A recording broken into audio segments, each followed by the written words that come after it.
aquellos que hacen cosas por mí. Y después de muchos años, una vez estando en un restaurante argentino de Madrid, de María, que es muy conocido porque va en toda la colonia de argentinos, Ujú. y era invierno y yo estaba cenando junto a César Menotti y Ángel Capa.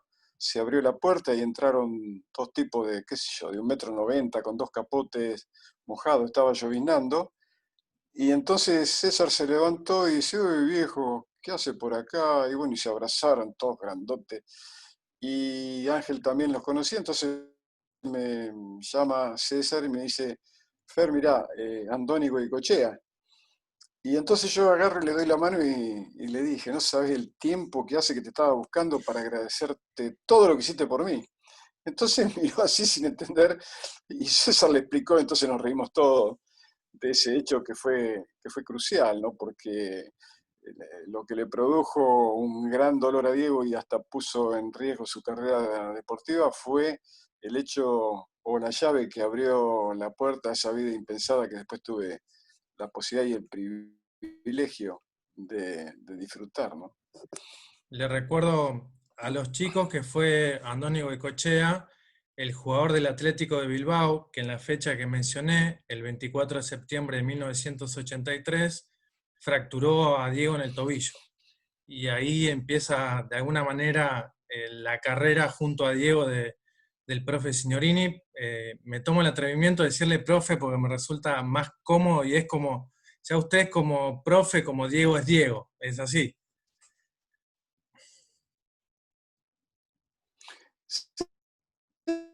Sí, es la manera usual en que los jugadores o el medio nos, nos trata cuando charlamos o se dirigen o se refieren a nosotros, ¿no? Yo me considero, no me considero preparación física en el fútbol como tal, me considero un preparador de jugadores de fútbol, ¿no?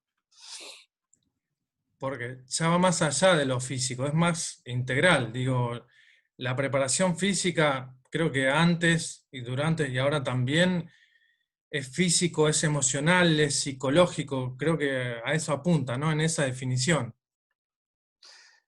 Claro, por eso, porque el concepto de preparador físico fue desarrollado o fue aplicado a los entrenadores de atletismo, que era un deporte individual y que como tal fue el primero, por ser el más antiguo, de tener sus o haber desarrollado sus métodos o sistemas de entrenamiento, pero el atleta cuando corre tiene un solo problema: tratar de llegar antes que su rival. Generalmente, por ejemplo, en el caso de los velocistas, corren por un andarivel que los pone absolutamente protegidos, digamos, de cualquier tipo de agresión. Su sistema cognitivo está libre de preocupaciones, tiene que correr y nada más. Eh, el tiempo que demore en llegar a la meta es decisivo para sus aspiraciones. Sabe perfectamente a dónde tiene que llegar, nadie le corre el, el lugar de llegada. El futbolista es completamente distinto porque sabe a dónde tiene que llegar, pero no sabe ni le importa mucho el tiempo, ni tampoco es importante el tiempo que va a demorar.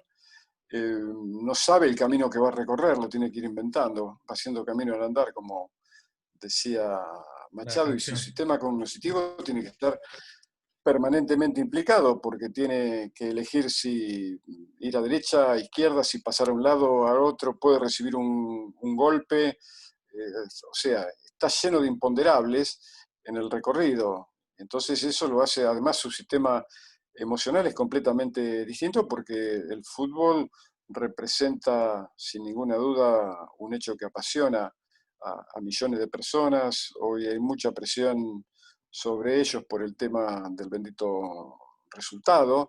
El jugador puede, si tiene una mala actuación, corre el riesgo de perder su titularidad y con ello perder contratos o posibles pasajes. El atleta, si llega segundo, nadie lo va a reemplazar porque es él, es deporte individual.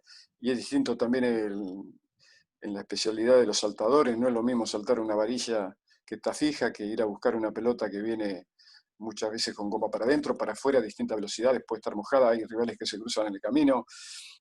Es absolutamente distinto, por eso digo que hablar de preparación física es hablar de una manera reduccionista e inapropiada, es no entender en definitiva todos los imponderables que uno tiene que tener en cuenta y las facetas a tener en cuenta para tratar de ayudar al jugador en todo aquello que es.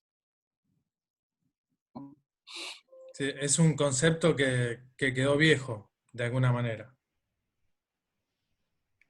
Sí, sí, sí, decididamente arcaico. Además, hoy en un equipo de fútbol hay un grupo de especialistas en las diversas áreas, sea en la parte técnica o estratégica, en la física, en la psicológica, en todo lo que tiene que ver con la nutrición, en los analistas de sistemas. Sí, es completamente distinto, ¿no? Sin duda. Yo tengo una más y después abro el juego para los chicos. Como buen maradoniano que soy, acá va mi plena subjetividad y por eso el honor de estar charlando con usted. Y perdón si todo el tiempo indudablemente volvemos a Diego en relación a su persona. Por todo lo que pasó Diego y todas las transformaciones de su cuerpo, tengo en mi cabeza miles de imágenes. Y siempre dije, y en el entorno donde se crió Diego, que la comida estaba, pero no siempre, o por ahí no con esa calidad nutritiva que necesita un deportista. Digo, tuvo y tiene un físico privilegiado, de otro planeta. Digo, siempre digo, con el tema de la adicción y demás, digo, es un cuerpo que resistió un montón de cosas que un ser humano normal que pisa esta tierra no sé cuánto podría aguantar. Volvió todas las veces que quiso, con su perseverancia, con su trabajo, con su acompañamiento, pero digo, es de otro planeta. Sí, claro. Una vez recuerdo que estando en el Mundial de México, Jorge Valdano me prestó un libro que era de un autor peruano, Bryce Echenique, que se titulaba La exagerada vida de Martín Romaña, ¿no? Gran libro, gran libro. Y yo, sí, pero yo te puedo asegurar que después de haber vivido casi 11 años, mañana, tarde y noche con Diego, la vida de Romaña parecía un cuento de hadas al lado de la de Diego, ¿no? Sí, creo que en algún momento lo comparó con Cien años de soledad, ¿no? Con la familia Buendía, de alguna manera, porque son tantas vidas en una, ¿no? Vos sabés que a propósito de eso, no hace mucho escuché que los hijos de García Márquez habían firmado un acuerdo, creo que era con Netflix, eh, para, digamos, hacer la historia de vida De Cien años de de soledad. García Ujú. Márquez. Ah, Sí, perdón. sí, no, pero claro, de toda su vida, ¿no? Entonces, eh, cuando, antes de fallecer, obviamente, García Márquez le había dicho, o antes de escribir a Cien años de soledad, le había dicho a sus hijos que iba a escribir un libro que no podía después entrar en ninguna película, ¿no? Por la cantidad de variantes que lo iba a adornar. Y bueno, y así fue. Entonces decidieron que la única manera de poder desarrollar la vida y explicar a Cien años de soledad era mediante series. Y con Diego pasa lo mismo. Yo estuve el año pasado en el Festival de Cannes, en la presentación del documental de Asif Kapadia, y él me decía lo mismo, que tuvo que elegir un momento de la vida de Diego, porque era absolutamente imposible una película que pudiera encerrar todos los avatares por los que pasó Diego, desde que jugaba en los Cebollitas hasta que después, bueno, prácticamente hasta el final de su carrera como futbolista, ¿no? Sí, es así.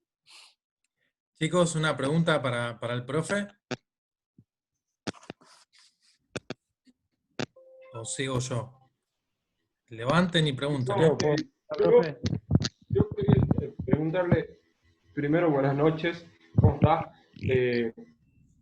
Yo quería saber sobre la preparación que usted habla, que dice no hay, el futbolista no se tiene que preparar físicamente, sino es otra preparación. ¿Qué le pasa hoy cuando escucha que al futbolista hay que prepararlo ya como un atleta y no como, hay que prepararlo como un atleta íntegramente y no solamente como futbolista? Te juego una pizza que vos sos salteño. La pista. La perdió. ¿Perdí? Tucumán. Sí, Bueno, Tucumán.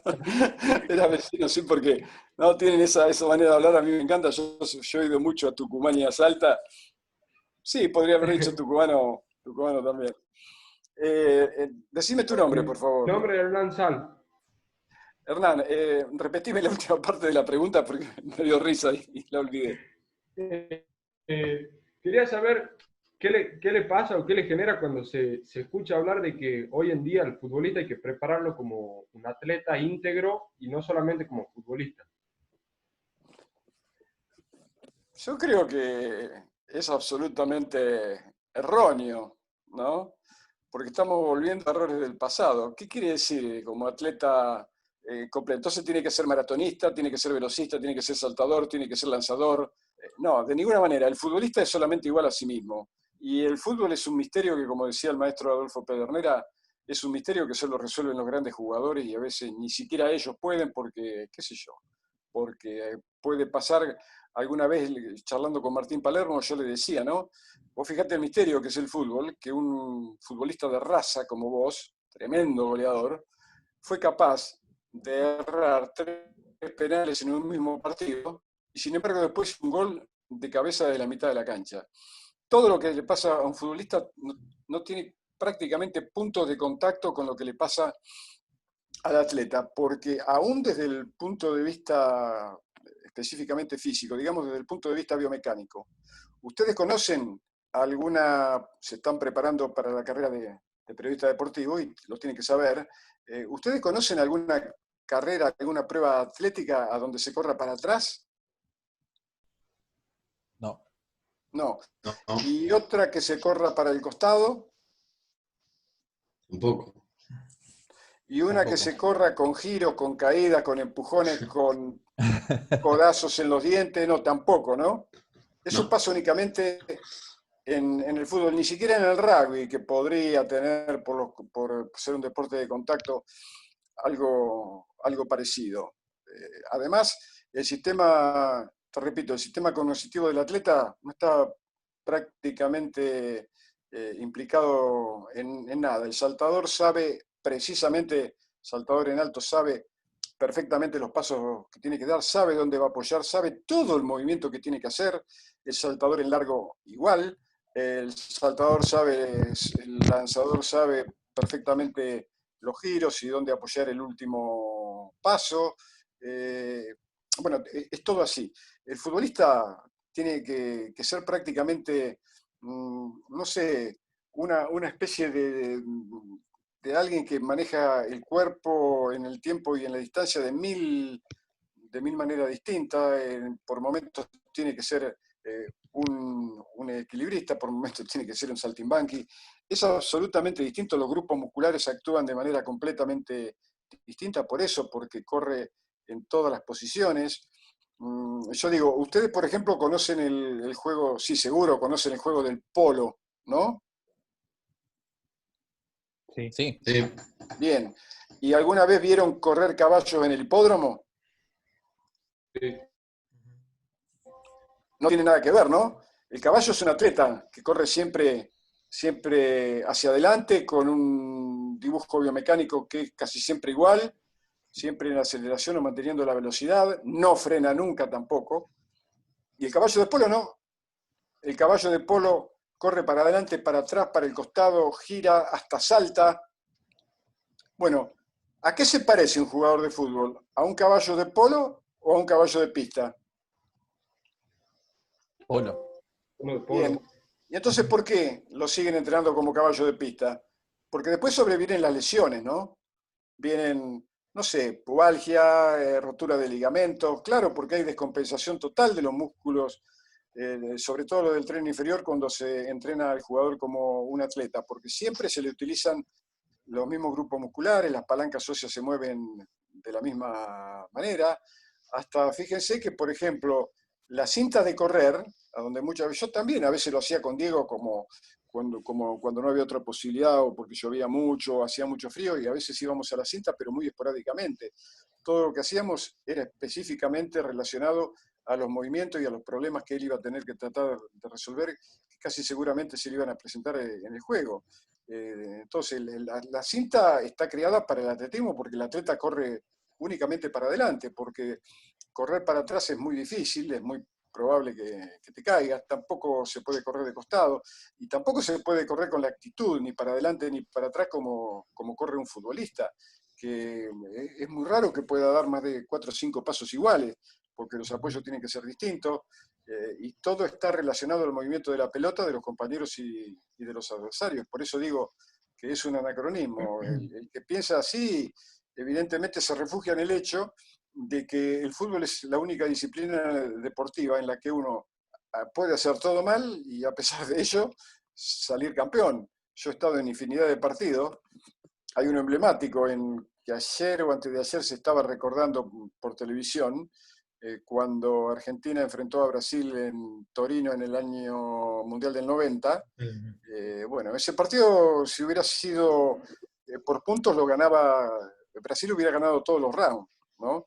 Y si Argentina no hubiera tenido la suerte brutal que tuvo y Brasil la mala suerte brutal que tuvo, yo creo que Brasil hubiera ganado el partido 6-0 o 6-1, y sin embargo lo ganó Argentina. Por eso digo que el fútbol es tal vez, así como es el más generoso de todos los deportes, porque juegan los altos, los bajos, los gordos, los flacos, bueno, también es el más injusto, porque muchas veces se premia lo que se consigue y no lo que se merece. En el boxeo no. En el boxeo, si ganas la mayor cantidad de rounds, a pacto de que los árbitros sean honestos, gana el que ganó más rounds, ¿no? En la mayoría de los deportes pasa eso. En el tenis, el que gana el último punto gana el partido. En el fútbol podés hacer el último gol, pero que significa el 6-1 en contra, ¿no? Y en el básquet también, podés marcar el último tanto, pero perdiste 104-8. El fútbol es completamente distinto y el que no lo quiere entender, bueno, creo que en animarse a cambiar, animarse a dejar de lado los dogmas con los que fuimos nosotros educados, tiene que ver con la evolución, revelarse, en el buen sentido, revelarse para progresar, porque si no, el mismo proceso evolutivo no tendría razón de ser, ¿no?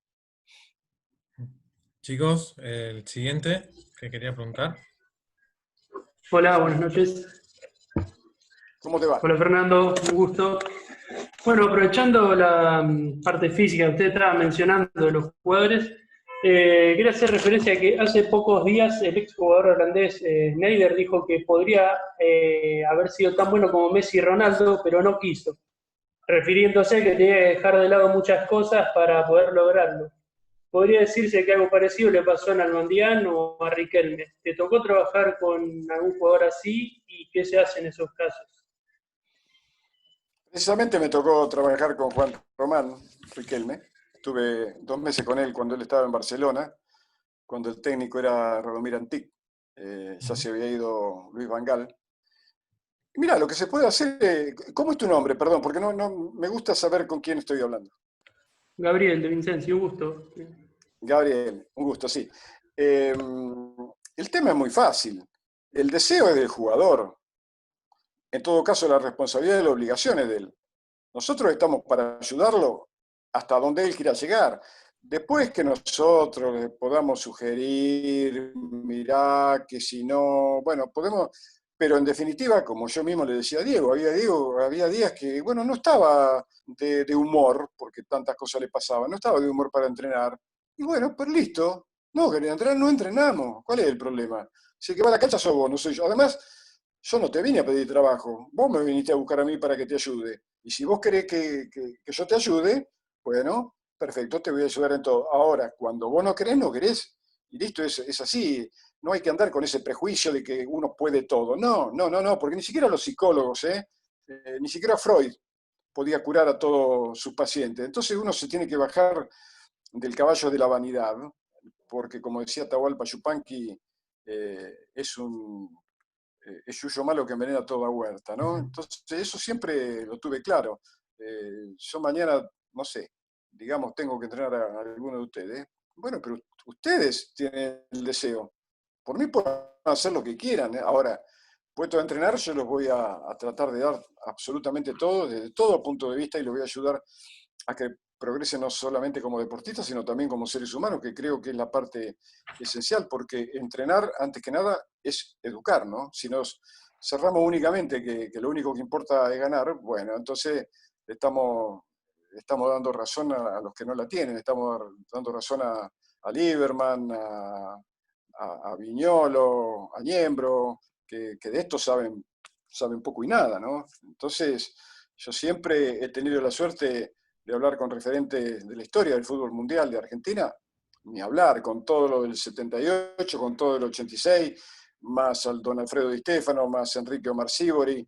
En Europa he tenido jugadores como Jürgen Klinsmann, y todos refieren exactamente lo mismo. Ahora, como no tienen lugar en los medios, porque yo muchas veces a los colegas de ustedes, sobre todo a los que son irrespetuosos, y a los que son miserables también, yo no les exijo que sepan, porque, pucha, yo hace 47, 48 años que estoy en esto, y te puedo asegurar que todavía tengo más dudas que certezas, porque sé además que la duda es el motor de la evolución y la certeza es su límite. Yo lo que simplemente les pido, y como sugerencia a ustedes, que sean respetuosos, porque detrás de nosotros, detrás de los jugadores de fútbol, hay una familia que sufre y que no tiene ningún derecho a que uno sea brutalmente irrespetuoso y brutalmente frívolo, como son estos tipos. Yo creo que en tren de cambiar al fútbol, y si queremos que el fútbol también ayude a cambiar a la sociedad, porque es un maravilloso argumento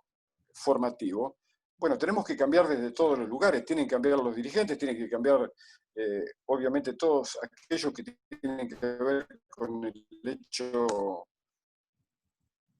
deportivo. Ustedes seguramente tienen la fantástica como para entender esto de otra manera y proyectar el futuro del fútbol argentino hacia horizontes más luminosos que a la porquería en la que hoy estamos sumidos, ¿no? Porque mientras pasan cosas brutales dentro del mundo del fútbol, estos tipos se lo toman con una frivolidad y con una irrespetuosidad que a mí sinceramente me preocupa y me lastima, porque bajan estímulos a las nuevas generaciones que se creen que lo que dicen ellos es verdad, y no es verdad para nada, porque si yo a cualquiera de ellos lo llevo a un entrenamiento con 25 o 26 tipos, cuando hay algunos que no quieren ser suplente, el otro que está lesionado, el otro que vino porque la familia tiene, no sé, un familiar o un afecto enfermo, y aún así tiene que sobreponerse, y después estar a riesgo de que si pierde lo van a insultar, le van a tirar botellazo,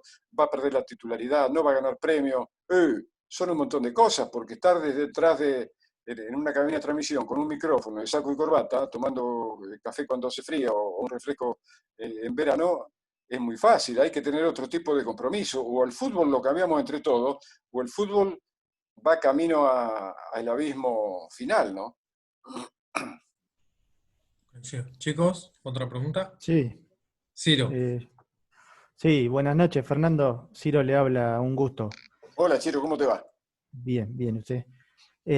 Quiero hacerle 2 o 3 preguntas, se me ocurren varias. La primera que le quiero hacer es si cuando menciona de su libro la deshumanización del deporte tiene un poquito que ver con esto que estaba contando, de por ahí la carencia ya de formación del deportista mismo con el fútbol, y por ahí de que el fútbol hoy por hoy es más el negocio mismo de quienes lo forman, digamos.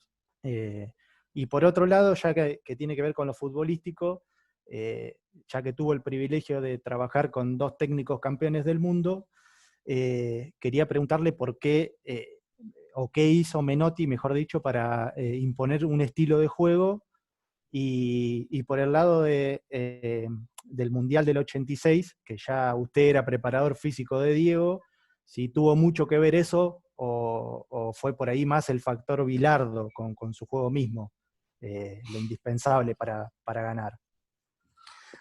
Bueno, lo que tiene que ver con el hecho de la deshumanización del deporte es clarísimo, ustedes lo pueden percibir perfectamente, ¿no? Por ejemplo, ha habido últimamente muertes perfectamente evitables en Argentina de chicos que no fueron protegidos por lo que tendría que haber sido la responsabilidad dirigencial. Manuel Ortega murió porque se golpeó la cabeza contra un muro que estaba a 2 metros, cuando reglamentariamente tendría que haber estado a 5. Nadie, absolutamente nadie se preocupó por la prevención.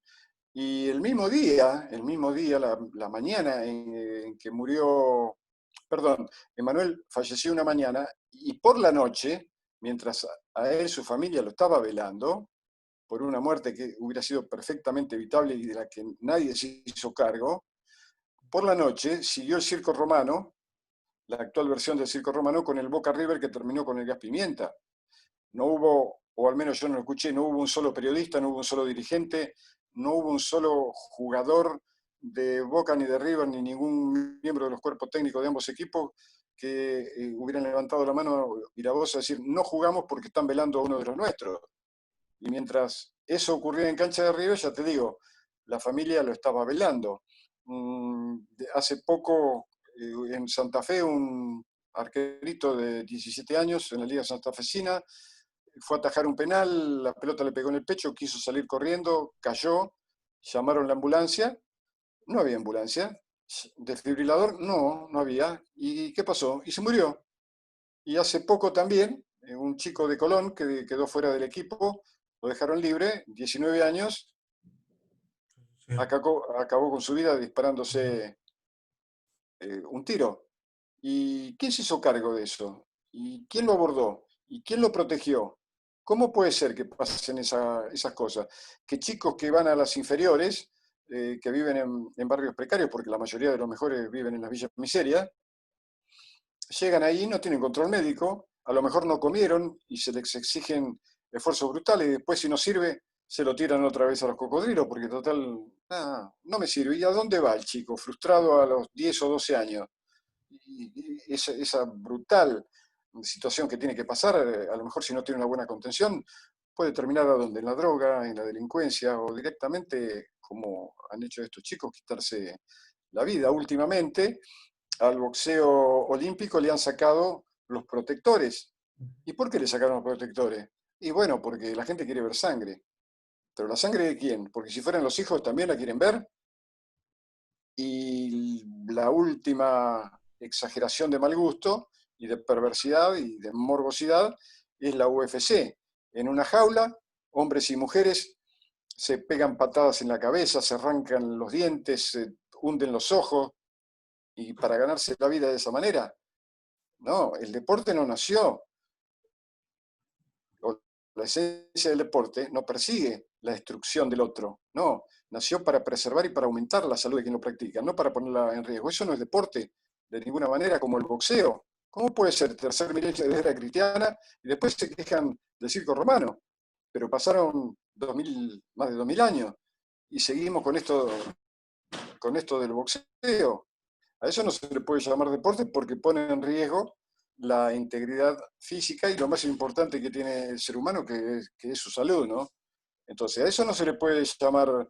es más, Dante Panzeri decía que el boxeo, él lo llamaba homicidio legalizado, porque estaba perfectamente autorizado y era libre de cualquier culpa un boxeador que durante la pelea le quitara la vida a otro, como ha pasado tantas veces, desde que Emil Griffith, que yo recuerde, lo mató sobre el ring al cubano Benny Pare. Después hay cantidad de boxeadores que terminan su vida de la peor manera por los brutales riesgos que un solo golpe puede desencadenar a nivel neurológico, a nivel cerebral.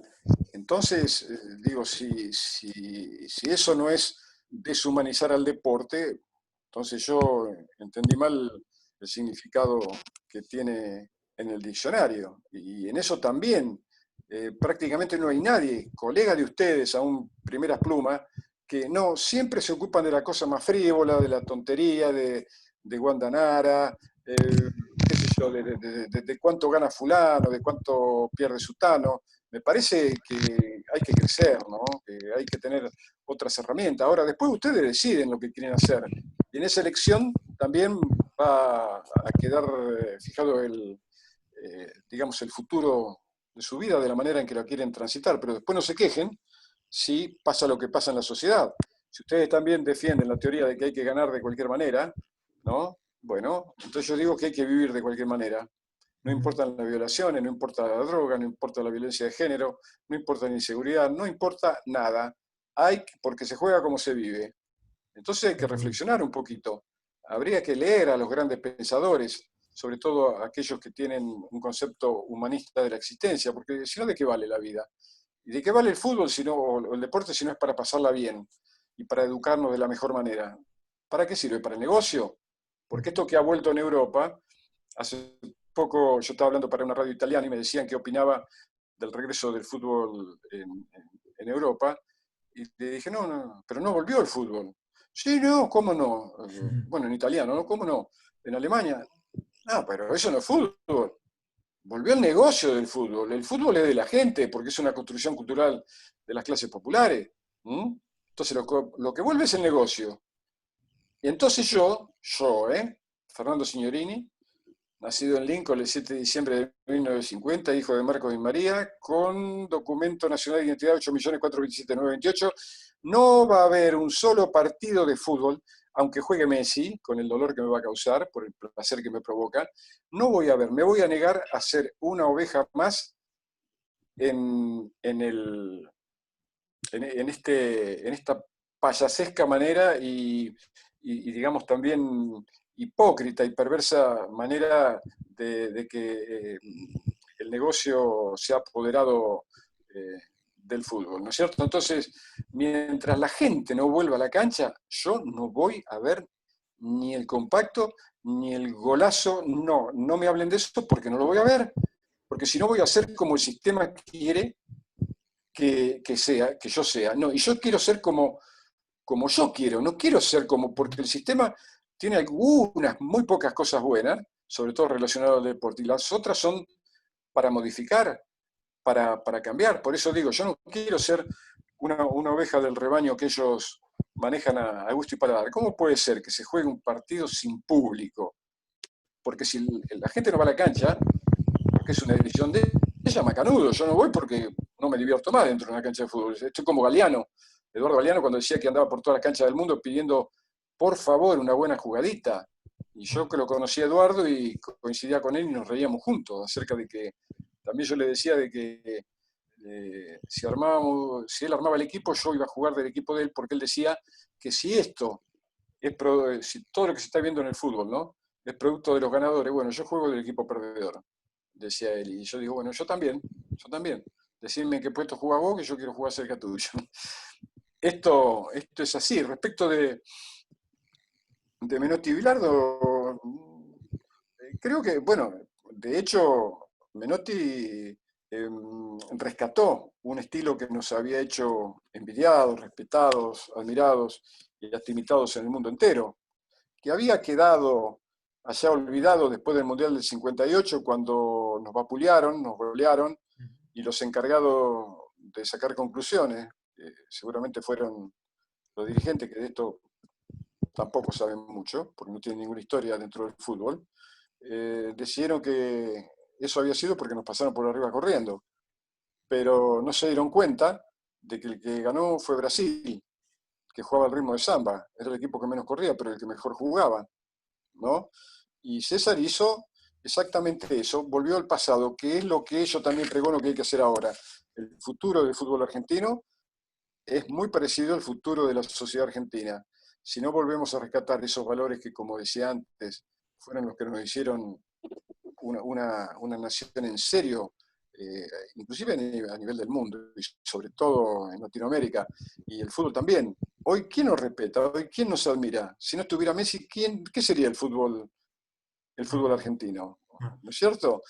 Y Lo de Fernando, Bilardo, perdón, sí, se está por cortar por la limitación de Zoom. ¿Tendrás 20 minutitos más? Volvemos a entrar con el mismo link, así no lo dejamos dale, así. ¿Sí? Y dale. agradezco tu tiempo en la hora de la cena y a tu familia también. Mil disculpas, te robamos 20 minutitos más y ya estamos. Se Dale, corta y dale. volvemos a entrar con el mismo link. Gracias. Perfecto, perfecto. No, decía que lo de Bilardo, yo creo que en ese mundial hubo un jugador que nunca en un mundial hubo un jugador que fuera tan determinante como Diego.